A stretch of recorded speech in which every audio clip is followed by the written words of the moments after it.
Corla.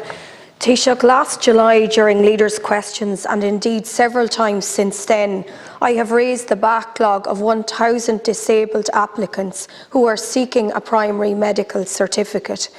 As you will be aware, the Primary Medical Certificate Scheme provides relief from vehicle registration tax and VAT, and is open to severely and permanently disabled persons as a driver or as a passenger. To qualify for the relief, the applicant must hold a primary medical certificate which is issued by the Board of Disabled Drivers Medical Board of Appeal. However, this entire process was badly delayed when the board and its members resigned in 2021. Now, I do want to welcome the progress that has been made and indeed the intervention from the Minister for Finance, because the board has since been reinstated. That is certainly welcome and it's certainly one step forward, but there's many more steps to be taken with this whole issue.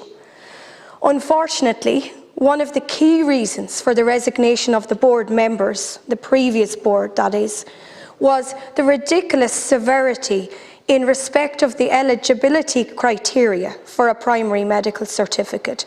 That caused much frustration and indeed is continuing to cause frustration. When I raised this issue directly with the Taoiseach last July, he acknowledged that there was an earlier scheme in the 1990s which was far more broader and flexible in scope.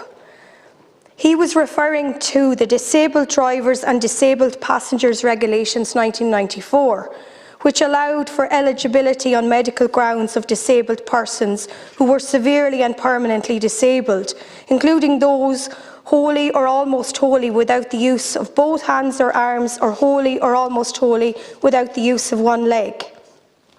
This is the precise case of my own constituent David Daikin, who has had his hand and much of his left arm amputated. But despite a number of attempts in applying for a medical certificate, a primary medical certificate, he's been denied it. And this is absurd. And, you know, it's not right or acceptable that a man with such a disability, a lifelong disability, is being denied a primary medical certificate. David has spoken widely in local media about how the refusal of a primary medical certificate has forced him to the brink of poverty. Taoiseach, I'm appealing with you here today to do what you can around the whole eligibility criteria.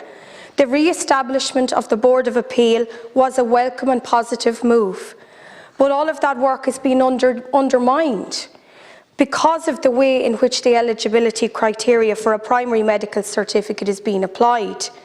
It's been applied with bureaucratic zeal that is contrary to our obligations around the rights of the disabled person. Deputy Taoiseach.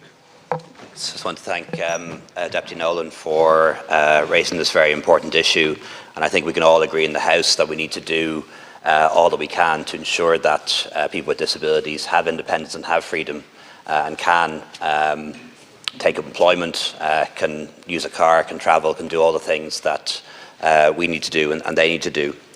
In terms of primary medical cert, I don't have an up-to-date note on that with me, Deputy, but I will get you more information as soon as I can.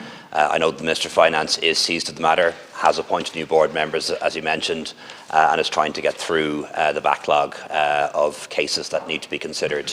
Of course, we can review the criteria to see if we can include more people. It's never an easy thing to do, because no matter where you put the criteria or what the rules are, there will always be people who don't qualify, no matter what scheme you set up.